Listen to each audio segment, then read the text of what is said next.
What's up everyone, it's your girl Bindu and I am back with another hair video.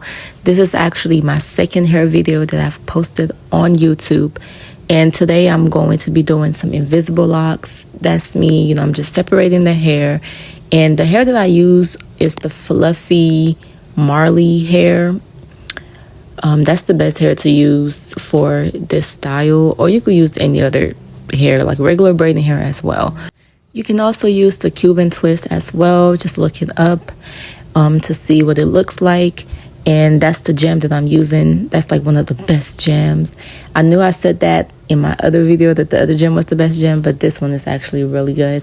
But this is the method that I'm using. So I'm just twisting off, like, starting off like you're locking hair.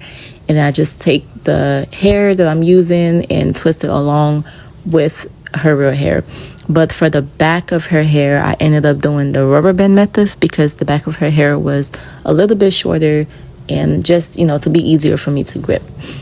And yeah, so I added curly parts to her hair as well. And I just added it and twisted along so it won't fall out. And that's just me doing that. I also installed some of the curly hair with crochet needle and used super glue to stick it together so they won't fall out as well. But for the rest of the video, it's just me doing her hair. So just make sure to go ahead and like, comment, share, and subscribe. And I will see you guys in my next video.